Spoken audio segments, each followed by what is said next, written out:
Hello, ఏం చేస్తున్నారు? బాగున్నారా?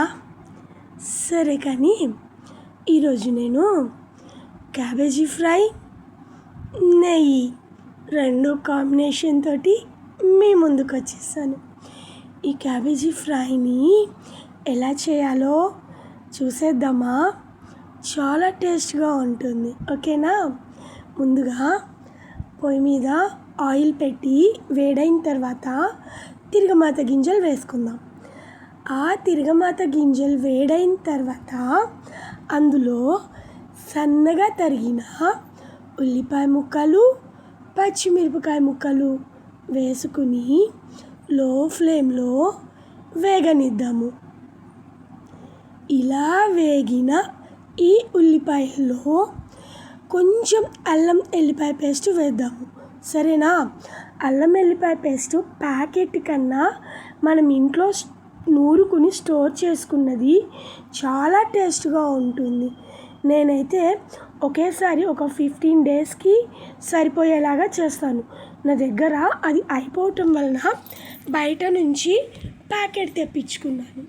ఇప్పుడు ఈ ఉల్లిపాయల్లో సన్నగా తరిగిన క్యాబేజీ వేసేసుకుందాము. తర్వాత కొంచెం పసుపు వేసేసుకుని మూత పెట్టేసుకుని ఉడకనిద్దాము. ఒక్క 10 నిమిషాల తర్వాత మూత తీసేసి కలిపేద్దామా ఈ ఫ్రైని.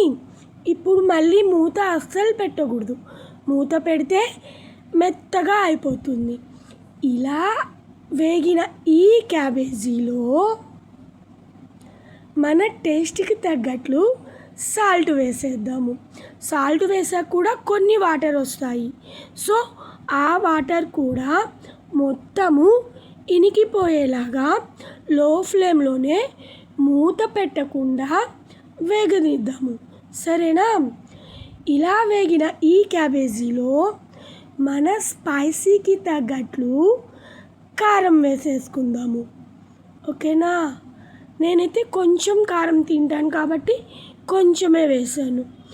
మీరు మీ స్పైసీకి తగ్గట్లు కారం వేసుకోండి. ఇప్పుడు ఈ కారం వేసిన ఈ క్యాబేజీని మీడియం కాకుండా లో ఫ్లేమ్లోనే పెట్టేసుకుని వేగనిద్దాము.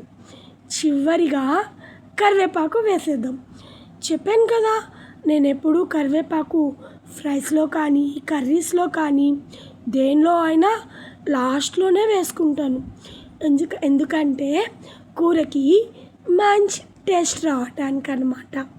అంతే, ఎంతో టేస్టీగా ఉండే క్యాబేజీ కర్రీ రెడీ. దీనిని వేడి వేడి అన్నంలో క్యాబేజీ కర్రీ వేసుకొని నెయ్యి వేసుకుని తింటుంటే మాటలే ఉండవు ఇక. తెలుసా? కొంచెం తినే అన్నం కన్నా ఎక్కువ లాగించేస్తాము. అలా ఉంటుంది ఈ కర్రీ. మీకు నచ్చితే లైక్ చేయండి, కామెంట్ చేయండి, సబ్స్క్రైబ్ చేయండి.